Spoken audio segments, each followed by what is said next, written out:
Greetings from the Department of ECE. In this video, we are going to see about dynamic CMOS logic.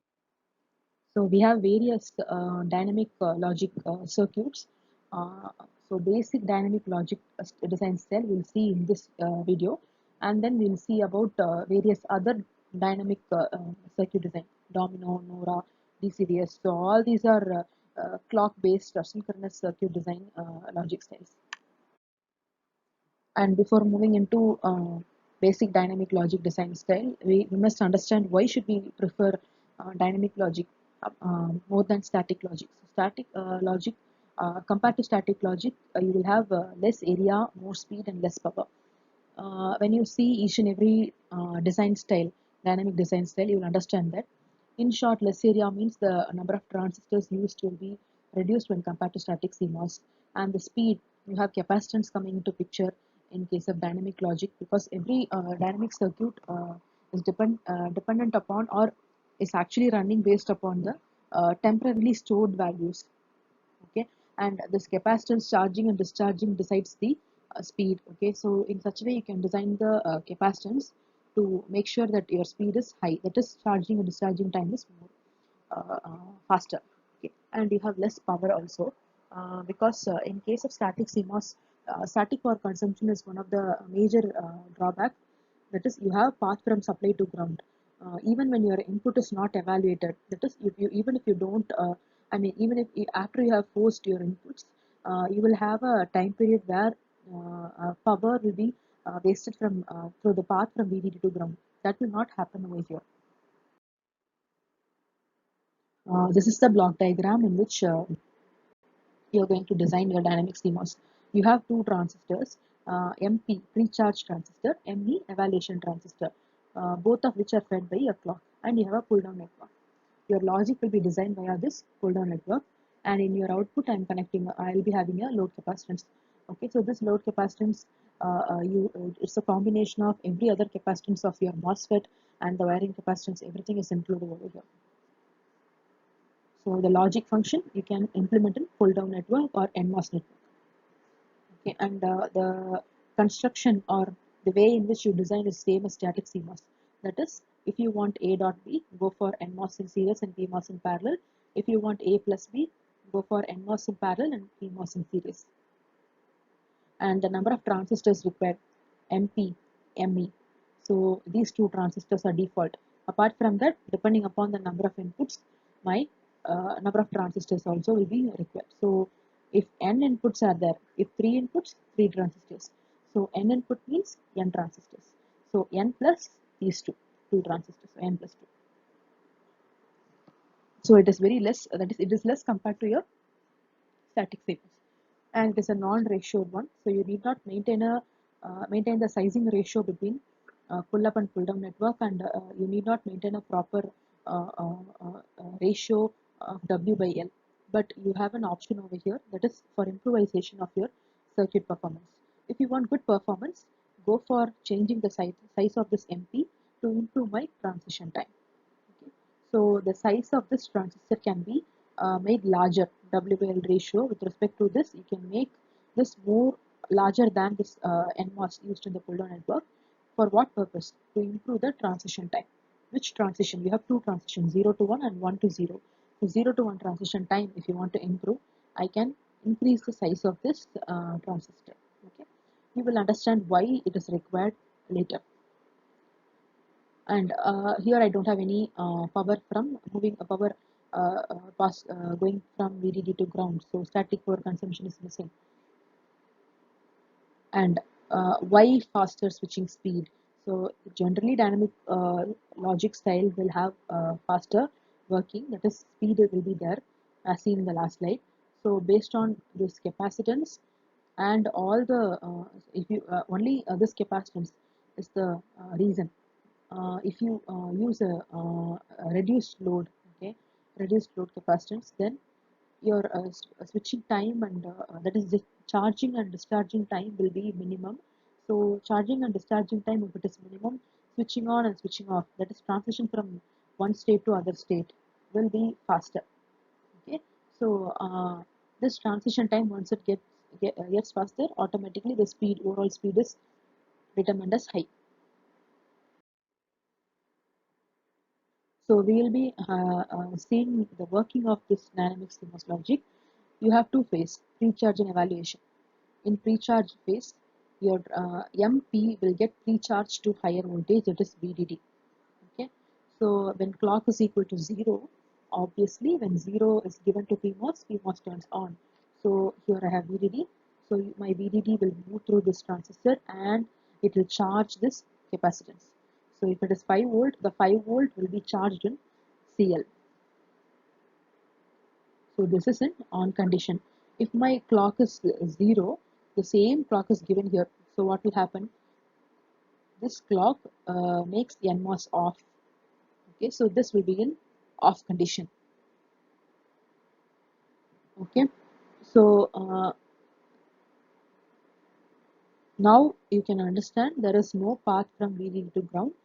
Okay, so you will have the evaluation FETs also eliminate any static power during the pre-charge period. The reason is even if you during the evaluation phase only you will be giving the forcing the inputs here. Even after that, if you see, if this is on, you cannot have any path from VDD to ground. This is your evaluation phase. So when clock is equal to 1, this pre-charge transistor will be in off condition, and evaluation transistor, this one will be in on condition. So whenever you give a high voltage or 1, then your NMOS will turn on. Okay. So now you can see, depending upon this PDN, if you force the inputs now, if you give the inputs to pull down network, depending upon the transistor's status available, your capacitance will either get discharged to ground or it will stay the same. Okay, suppose I have one transistor here, or two, as shown in the diagram, I have three transistors. Three NMOS transistors, if they are fed with one, what happens? All the transistors will be in on condition. And as you know, during evaluation phase, this transistor is in on condition. So what happens? So you have moving off this CL already charged with VDD, moving from this point to ground. Okay, so if the inputs are such that the PDN conducts, okay, so depending upon the inputs given and depending upon the state of this transistor, either it will be on or in off condition. Okay, so if it is in off condition, the output will choose the low resistance path, that is it will move via this pull down network through this ME and go to ground. Okay, if PDN is not there, if it is turned off, what happens? Here the VDD is equal to 5 volt, just stored in the CL remains the same. Okay, and I told you earlier, CL is the combination of junction capacitance, wiring, and the input capacitance of fan-out gates. So fan-out gates, so here this will be given to drive some other circuit. No? So all these are fan-out gates. So that will have some capacitance. So that will also come into account for the CL. And each and every transistor will have some capacitance, junction capacitance, so on. And the wires used here will have some capacitance. All these capacitance will be calculated together as CL. And now the inputs to the gate can therefore make only one transition during evaluation. Okay, during evaluation phase, whenever you force the input, okay, so only at a time, that is after pre-charge, depending upon this evaluation phase, the inputs fed into the PDN during evaluation phase, only one transition is possible, either 1 to 0 or 0 to 1 only is possible. And now you can see an example where an AND logic is designed using dynamic CMOS. Okay, just a pull down network consisting of two NMOS in series. So you have some important drawbacks or issues in dynamic CMOS logic: charge leakage, charge sharing, and capacitance coupling. Okay. So first we'll see what is charge leakage. So as you see, you have unnecessary parasitic diodes that is formed in your uh, uh, circuit. So I told you, whenever pre-charge happens via VDD, via MP, pre-charge transistor, you have VDD flow via MP and getting charged into your CL. So இங்க 5 volt இருக்குன்னா இந்த capacitance வந்து 5 volt வந்து charge இருக்கும். இப்போ இந்த இடத்துல வந்து unnecessary diodes, reverse bias diodes, இல்லைன்னா வேற ஏதாவது parasitic circuits இருந்ததுன்னா they will consume some power. Okay, they will consume some power, and they will, because of these kind of circuits available over here, unnecessary circuits being formed over here, your charge will get leaked via those diodes, reverse bias diodes. Being able to 5 volt, a part of this 5 volt will leak across this reverse bias diodes. Okay, so now you can see the diagram in pre-charge and evaluation phase. You can see that it is not complete. Okay, so your actual operation of this dynamic logic is totally dependent upon your CL, charging and discharging of CL.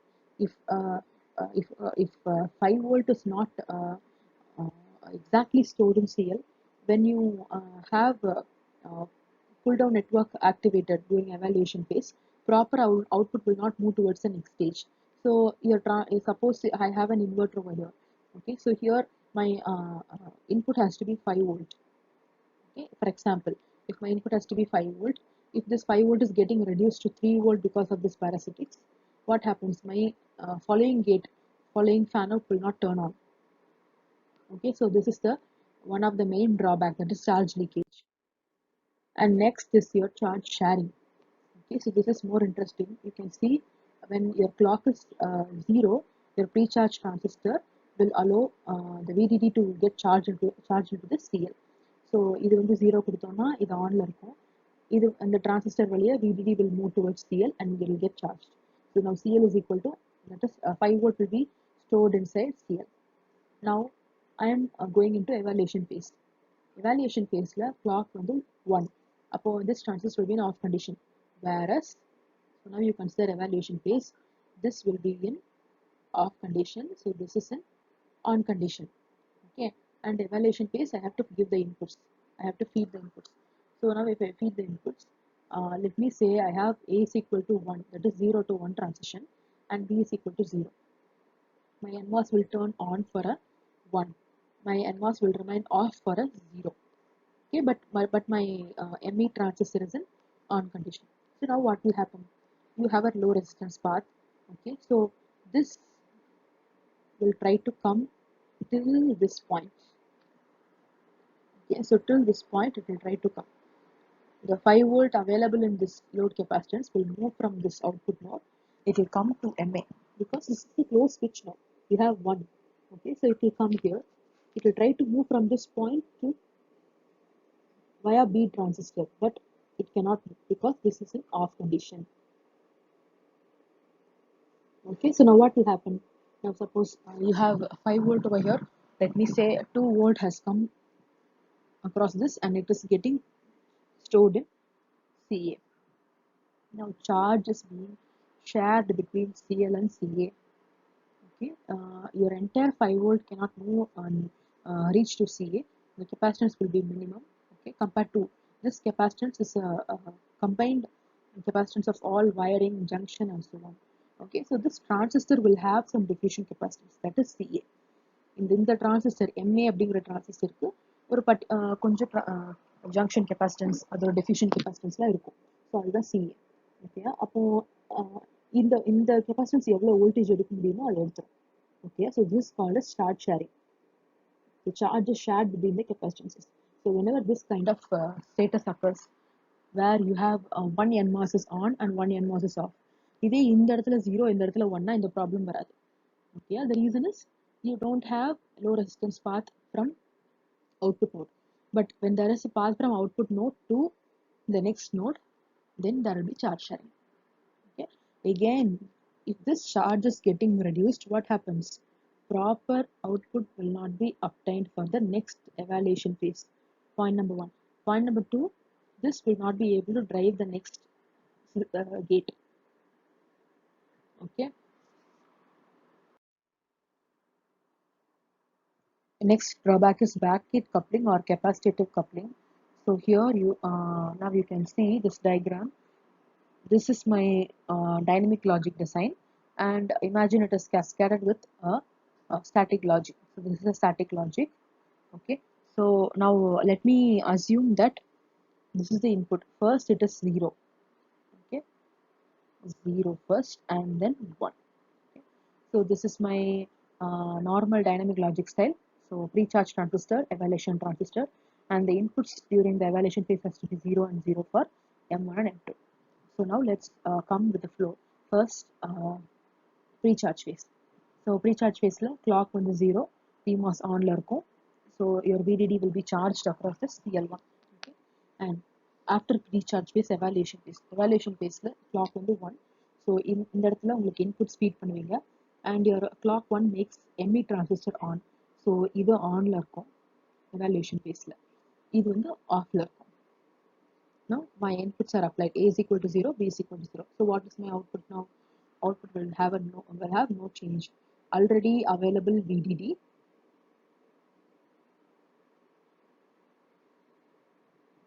will be there. Okay, already available VDD will be there in the CL1. Now this already available VDD will tend to decrease because of this backgate coupling. You can see this this is normal static logic. Okay, now we are assuming that first it is in 0. This in is 0. So first 0 ல இருந்துச்சுன்னா PMOS வந்து ஆன்ல இருக்கும், out 2 வந்து ஹைல இருக்கும். இப்போ evaluation ஃபேஸ்ல you are having a transition of this in from 0 to 1. Okay, இங்க வந்து pre-charge phase அப்போ இந்த இடத்துல வந்து 0 1 இருந்தா பிரச்சனை கிடையாது. Now I have an evaluation phase over here. Okay, during the evaluation phase இந்த இடத்துல வந்து ஒரு transition நடக்குது, 0 ல இருந்து 1 ஆகுது. அப்போ என்ன ஆகும் அப்படின்னா, if it is 1, PMOS has to be in off condition and out 2 has to be low, because PMOS off அப்படின்னா இந்த இடத்துல NMOS தான் ஆன்ல இருக்கும். All the voltages will be draining to ground via M4 and M3. Okay, but here out 2 will be pulled towards low. Meanwhile, out 1 also will be pulled to low. The reason is because of the coupling between out 1 and out 2. So back gate coupling between out 1 and out 2 is making my out 1 to go low. Okay, from 5 volt to some minimum value because of this coupling between out 2 and out 1. So this is one of the major drawbacks. So we have seen some of the issues. Let us see the advantages first. The number of transistors are reduced. It's ratioless, and static power consumption is minimum, and speed is higher. Okay. But what is the disadvantage? Clock requirement. Clock requirement means you need to generate clock. Okay. And what is one more disadvantage?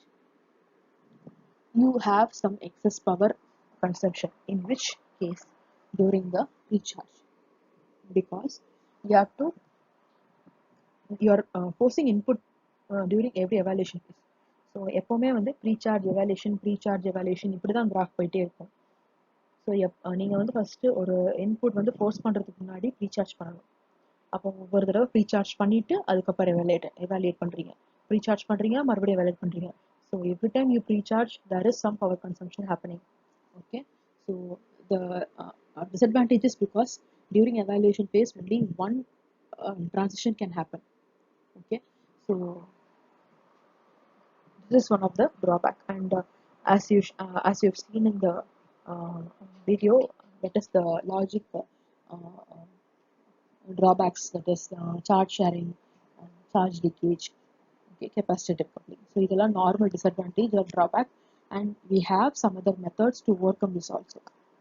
So that's all about your dynamic logic. So in the beginning of the slide, you have seen why should you prefer dynamic logic. So now you have why not dynamic logic. Okay, so they cannot operate at low speed, okay, which is one more drawback. When you go for complex circuits, this will be a major drawback. Okay, you want low speed in certain at certain applications. Okay, and they require a clock generation is a major problem. Charge sharing is the very big problem which is to be sorted out. Okay, and circuits are more sensitive to timing errors and noise, because if there is a time lapse between when you cascade dynamic logic, when there is a very small time lapse between the output changing from 0 to 1, okay, then all the rest of the operation will be collapsed. Fine. And the design is little more complex. Why more complex? When you go for bigger circuits, when you see the very basic circuit design seems to be simple, but when you go for very high-end circuits, sequential circuits, you will have many timings to be taken care. Okay, if a single timing, if it is missing, ஒரு சின்ன nanosecond change இருந்தாலும் இப்போ output வந்து இப்போ உங்களுக்கு 0 to 1 transition நடக்கணும். அந்த 0 to 1 transition பொறுத்து தான் அடுத்த சர்க்கியூட் வந்து ஆன் ஆகிறதும் ஆஃப் ஆகிறதும் டிசைட் பண்ண முடியும். So even a very small change in design will collapse the entire working of the bigger circuit. So the design has to be more careful. Okay, so when we go for complex circuits, it's more difficult. So that's all about your dynamic.